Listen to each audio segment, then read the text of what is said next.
Hello, my dear friend. This is Mira Kelly, your guide through the Seth material.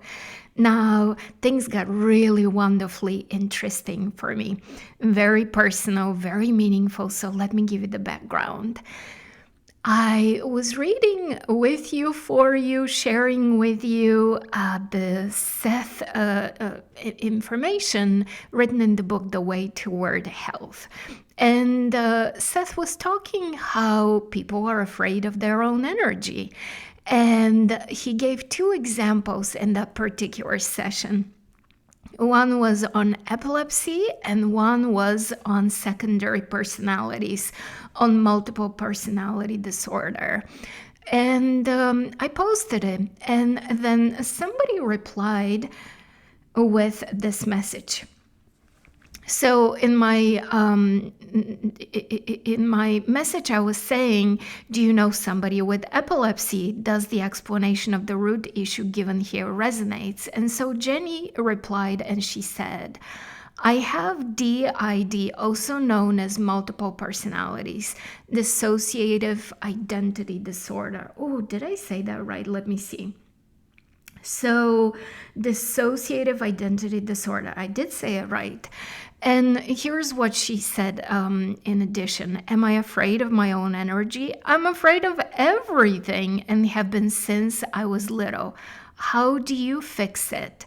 And fix was in quotes. And so I was really very touched by her willingness to create this conversation. Oh my God, this is amazing. I mean, to my nerdy self, this is like, wow, it just got so much more personal and meaningful. And honestly, whenever you guys involve me with personal questions of like, how do I do this on a personal level, I can bring so much more information into the conversation. And so today, in order to help Jenny figure things out and in order to satisfy our own mesmerizing curiosity with the world and consciousness, we're going to go into another Seth book. We're going to go into a book called The Nature of Personal Reality, and we're going to meet Augustus. Augustus 1 and Augustus 2. Now, here's the thing. Seth is, this is a typical Seth.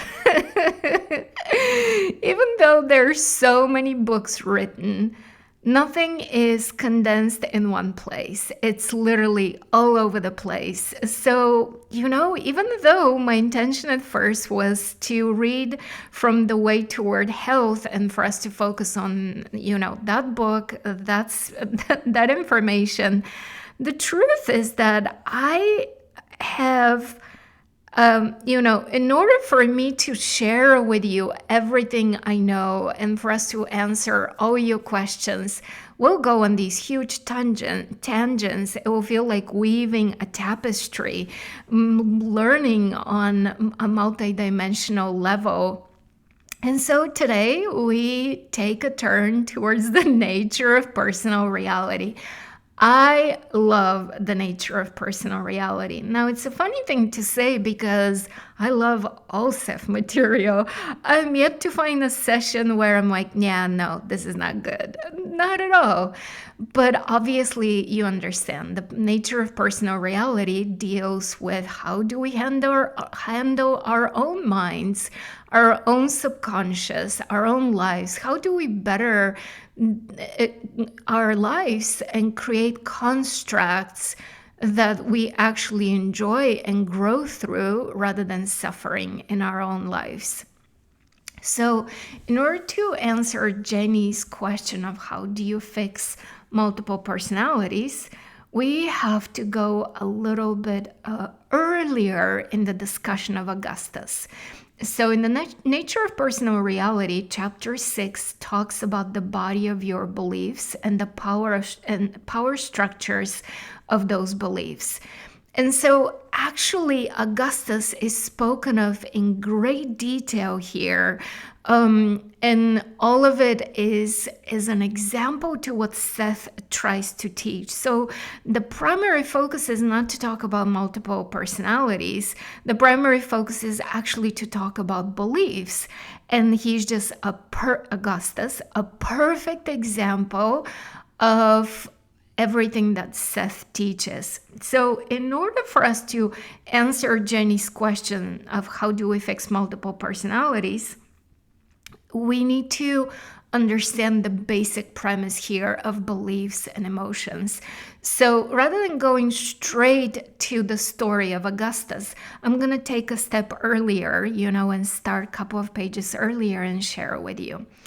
And I usually don't like reading the personal comments that Jane Roberts' husband inserts into the sessions. He was very much a thorough stenographer, a very thorough historian of their lives. In other words, he really wanted to make sure that whenever people read the material, they understood what was going on with Jane and Rob, the husband and the wife. And it really makes sense because much like the body is one whole system, and if we want to work on healing the digestion, we also have to work on healing the liver, not just the stomach, right? Not just the colon. Same with these two. In order to fully understand the Seth material, we have to understand their personal life. So on November 13th, 1972, this is what they spoke of, session 6 to 7. So here's the husband making a short note. Over the last few days, Jane has received a number of telephone calls as well as letters from people about the country, asking for help from her and or Seth. Some of the problems cited are quite severe, and often they're beyond any reasonable, let alone quick, therapy that Jane, Seth, and I can offer. Because of our own sympathetic reactions, Jane and I often end up feeling frustrated. Also, to help but a few people with any thoroughness means that we'll have no time left for the rest. Apropos of Jane's efforts to personally do what she can, she received a visitor recently who displayed signs of a secondary personality. As we waited for the session tonight, Jane said 2 channels from Seth were open. Seth could speak on the people who have been seeking her out or give book dictation. She chose to continue with the book, saying that it will help numbers of people far beyond anything she can do individually. All right, so now we're diving into the actual session. Oh, this is my cat. I put my cat on my lap, so if you hear her purring, you know where it's coming from.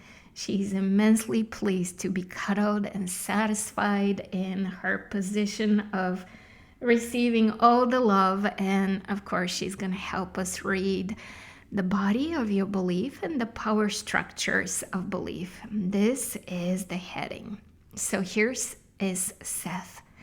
Quite literally, you live in the body of your beliefs. You perceive through the body of your beliefs. Your beliefs can increase your vision or diminish it. They can increase or diminish your hearing or any sense function. If, for example, you believe that after a certain time of life, hearing will fade, then so it will. You will begin to use the faculty less and less, unconsciously transfer your attention to the other senses to compensate, and rely less and less upon your ears until the functions themselves do atrophy, period. Functions in this particular regard are habits. You simply forget how to hear properly, following your belief. All of the minute manipulations necessary to hearing are unconsciously repressed. The actual physical deterioration then does indeed follow. The deterioration, however, does not occur first, but after. The same kind of a development can occur in almost any physical category. Usually, more than one belief is involved. Parallel with the belief that vision will fail, you may have the before mentioned belief that hearing will dim. And these two ideas may be reinforced by a belief that age automatically makes you less a person, turning you into an individual who can no longer relate in the daily pattern of environment. The belief, you see, would work to ensure the materialization of that state. On the other hand, you may believe that wisdom grows with age, and that self-understanding brings a peace of mind not earlier known, that the keen mind is actually far better able to assess the environment, and that the physical senses are much more appreciative of all stimuli. And so, those conditions will be physically met in your experience. The physical apparatus itself, following your beliefs, will continue in health. You must understand again that your ideas and thoughts do not exist as phantoms or shadow images without a substance. They are electromagnetic realities. They affect your physical being, and they're automatically translated by your nervous system into the stuff of your flesh and of your experience. By the way, you guys, I have learned that whenever Seth says must, the word must, we pay attention. So here it is, must. You must understand that your ideas and thoughts do not exist as shadow images without substance. They're electromagnetic realities. They affect your physical being. Wow. So talking about hearing and vision, what are your thoughts? What do you tell yourself is true about aging and losing faculty abilities?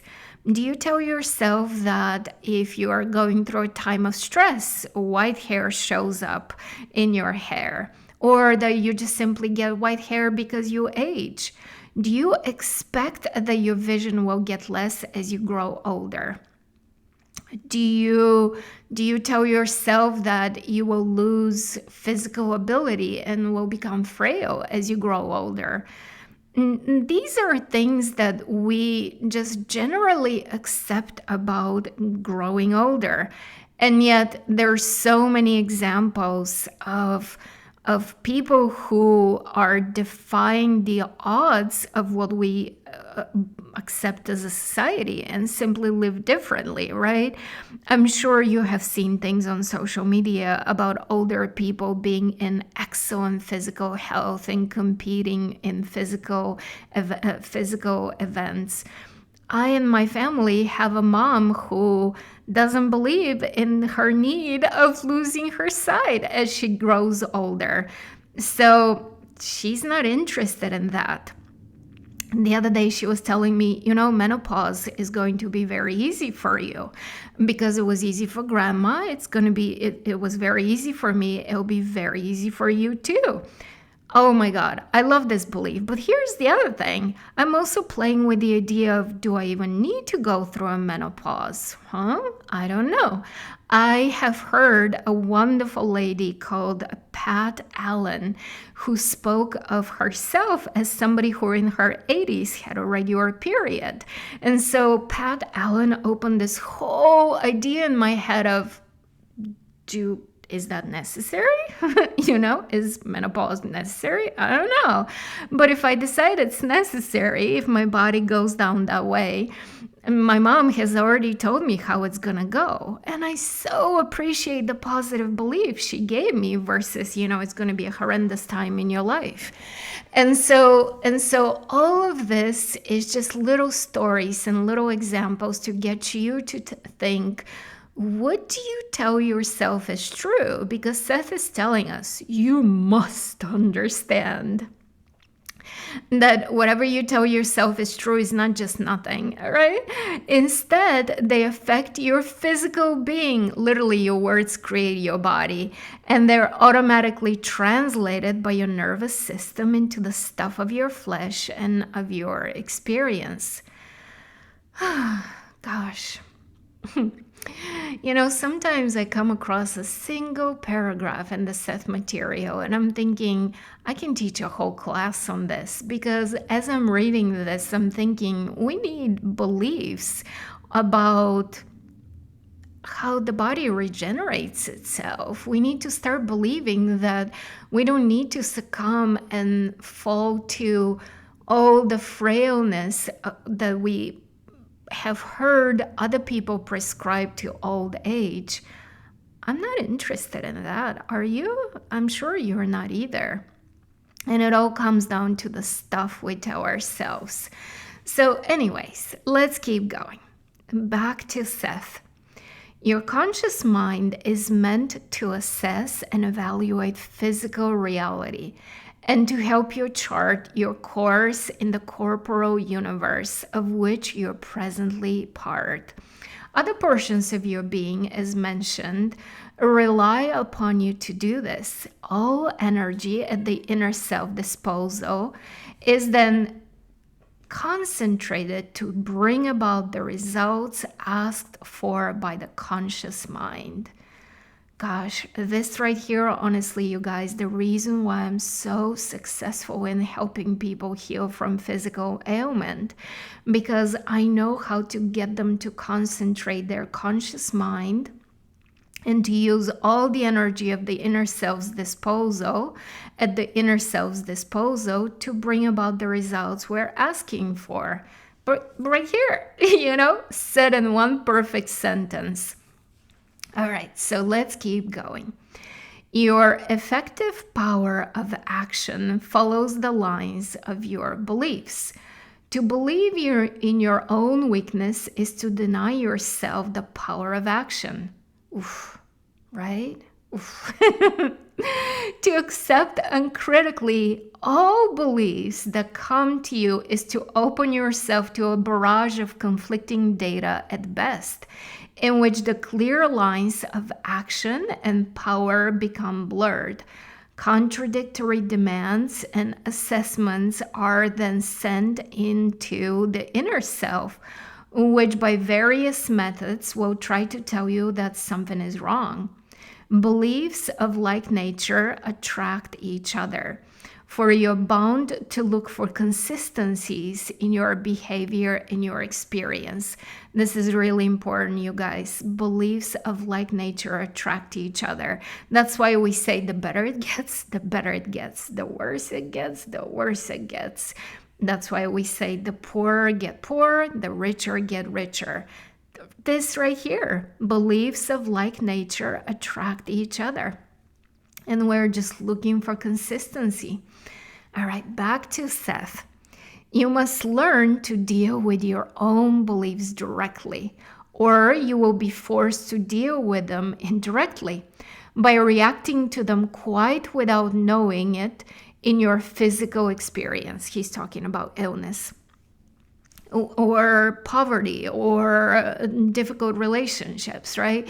He's just saying you must, there's must again. You must learn to deal with your own beliefs directly, or you will be forced to deal with them indirectly by reacting to them quite without knowing it in your physical experience. When you rail against an unfavorable environment or a situation or condition, basically, you are not acting independently, but almost blindly reacting. You're reacting to events that seem to happen to you and always in response to a situation. Wow. I mean, we all need to complain, okay? Let's be honest. We all need to vent. That's why I created the vent journal that you can get on Amazon. But what Seth is saying is don't stop there. But because, I just want to explain.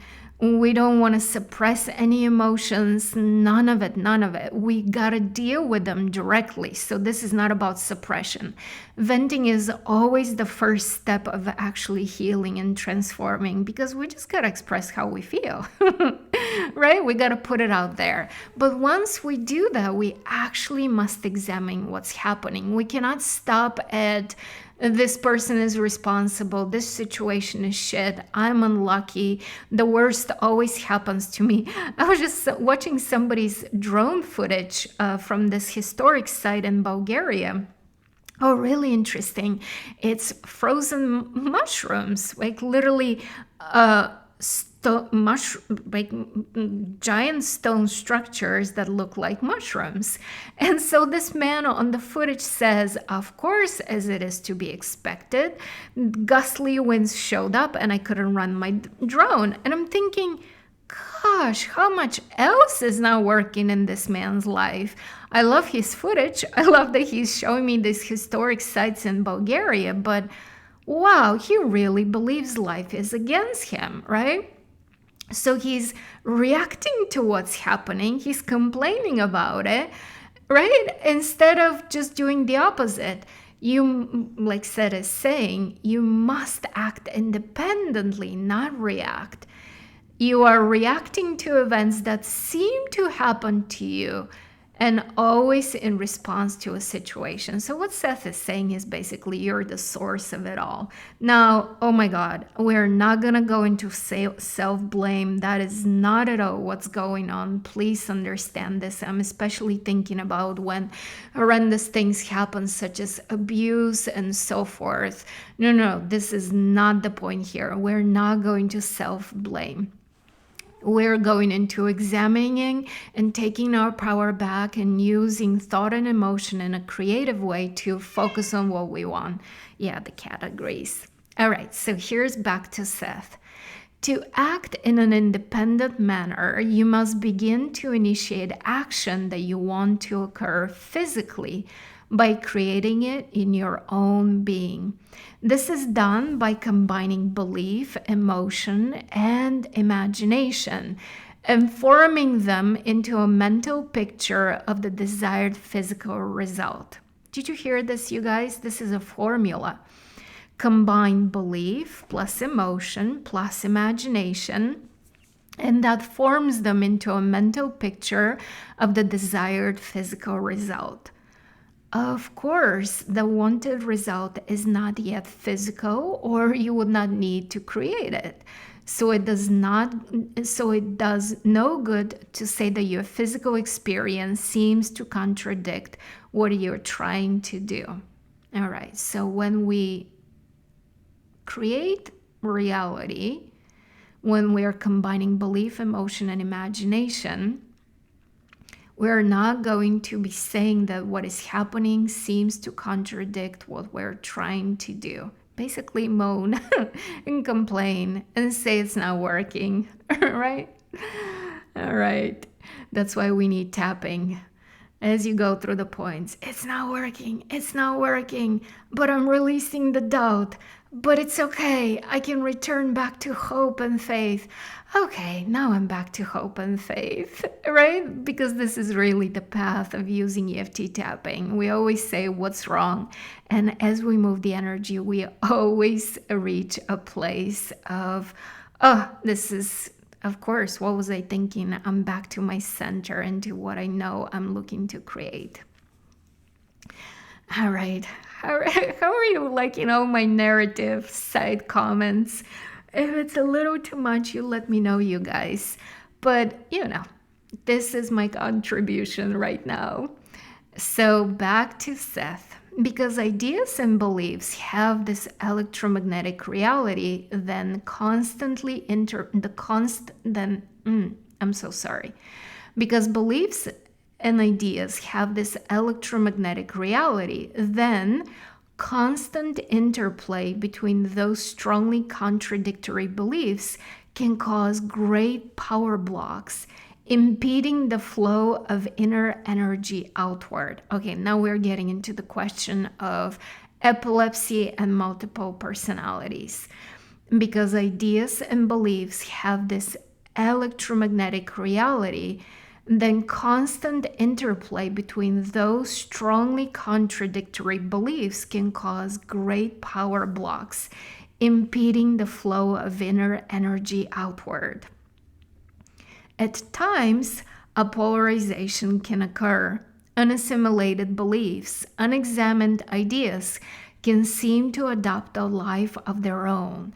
These can effectively dominate certain areas of activity. Not long ago, Rupert was presented, again Jane Roberts, not long ago, Rupert was presented with a demonstration embodying the nature and power of beliefs. He received a phone call from a man who lived in another state. There was a request for an interview. Without knowing why, Rupert felt an impulse to see the man and set up an appointment. The visitor arrived from the airport with his wife in tow.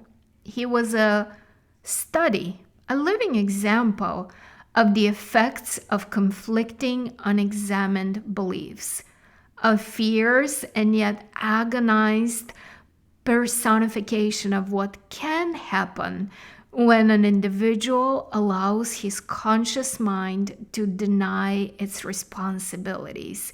In other words, when an individual becomes afraid of his own consciousness. Here was a young man whose beliefs were alive with their own life while he was relatively powerless. Wow. So really what Seth is saying is, you gotta take charge of your beliefs. And what is a belief? It's just a thought, right? Nothing mystical about a belief. It's just a thought that we keep thinking, and the more we think it, the more electromagnetic charge it creates, attracts more similar thoughts, and all of a sudden it's this more solid thing that we call belief. So what Seth is saying is, beliefs are not bigger than you. Don't just let them go about without questioning, is this what I want? Like earlier when we were talking about getting older and what do we expect to happen as we get older. So here's again Seth. Here was a young man whose beliefs were alive with their own life while he was relatively powerless. No effort had been made to reconcile directly opposing beliefs until the personality itself was quite literally polarized. Well, this is the beginning of multiple personality disorder then, right? DID, this is right there. So beliefs that just go unobjected and not reconcile directly the opposing beliefs, and then the personality has quite literally polarized itself. Wow. More from Seth. You were faced with what could be called a classic instance of secondary personality. I'm discussing it here because it so beautifully illustrates the nature and power of beliefs and the conflicts that can arise when an individual does not accept responsibility for his own thoughts. This is not a usual case, but to some extent or another, such division occurs physically or mentally when the contents of the conscious mind are not examined. This is interesting. So what Seth is saying is, it doesn't need to go this drastic, right? You don't need to have this be a usual case. This is not a usual case. But to some extent or another, this division between opposing beliefs and this division in the personality can happen and occurs physically and mentally.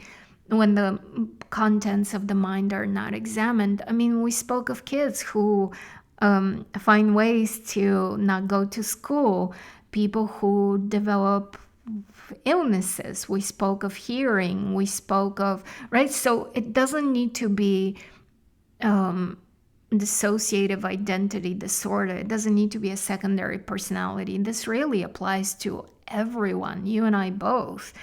But this is just an unusual case and a very good example, right? Seth calls it a beautiful illustration. It beautifully illustrates the nature and power of the beliefs. All right. Entering, the man bristled with belligerence and hostility. Having requested help, he then hated himself for the weakness that he believed caused such a need. He glowered, Glowed, glowered.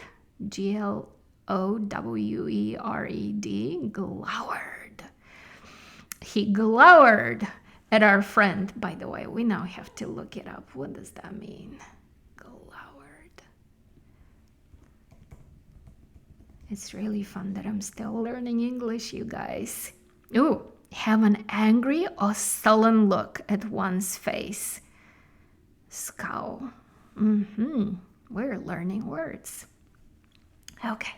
So he glowered at our friend Rupert with great vehemency, projecting all of the energy at his command to show that he would not be cowed, and that if anyone took over the situation, he would be the one to do so. He spoke of another personality far more powerful than he, though, he said, he could force a room full of 150 people to follow his commands. The other personality, however, originated in another galaxy and came as a friend to help and protect him. At his behest, he said, this invisible friend killed the lawyer. The lawyer not only did not understand the condition according to the story, but heard the feelings of the man under discussion. We'll call the man Augustus. And now we met Augustus.